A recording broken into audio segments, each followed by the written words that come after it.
I just wanted to share this with you really quick. I've been making these cookies for quite some time, but I never shared the information with you. And then there are some changes that I made to the recipe recently by accident, or just with trying things out, and they actually gave them a really good texture. But basically, I'm using nut butter. It's a nut butter, so this is like the cookie here.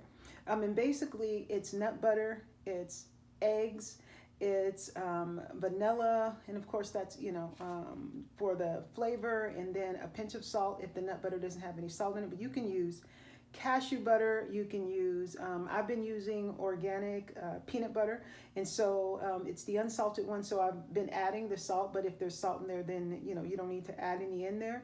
But the change that I made, besides the, because you can get the cookie texture, or you can get that cookie shape or whatever it is, mimic a cookie just from using the egg and the nut butter, and still get like that crumbly, cookie type of texture. However, recently, probably like a month ago, I tried using baking soda, and to my surprise, it came out with a more bready texture.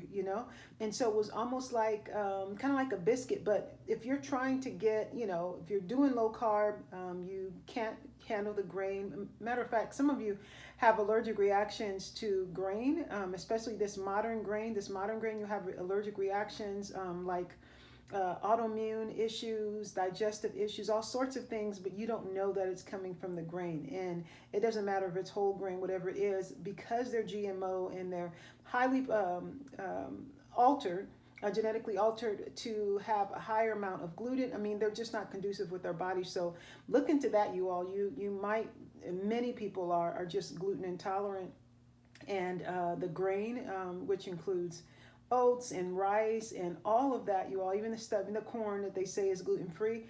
I'm telling you, if you take those out of your diet and see how your body responds, you might be pleasantly surprised. I sure was pleasantly surprised. So that's why I ended up using a nut butter, because it's primarily a fat. But another thing that I added in is a healthy fat. So you can use coconut oil. I just used an organic oil that I had, olive oil, any kind of avocado oil.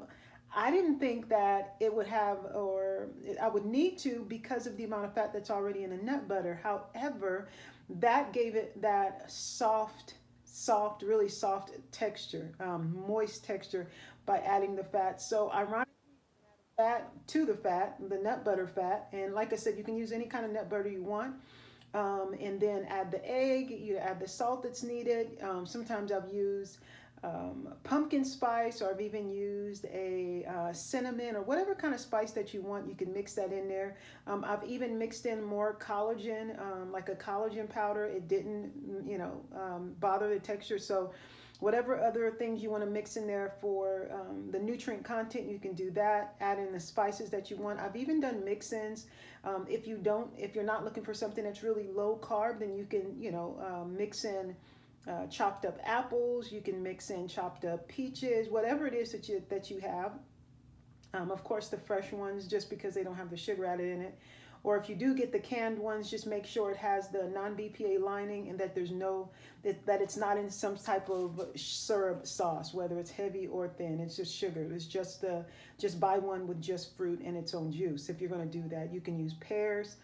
So after you make up the nut butter with the eggs, then and the vanilla extract and the other things, then you can do the mix-ins at the end. But you all, I was just pleasantly surprised at the texture, and adding in the baking soda and the oil gave it that. I mean, you would never know that there's no grain in it. So I just had to share you all with you, and give it a try. Let me know how it works for you, what kind of nut butter you do end up using. I also put the recipe down below that I've used. And of course, you can modify a little bit if you want it less bready, or you want it like more flaky. You can always make those adjustments as well, you all. But just happy that this works. And for those of you that want to do something that's lower carb and gluten free, this will be a good way to go. So I hope that's helpful, you all, and I'll talk to you soon.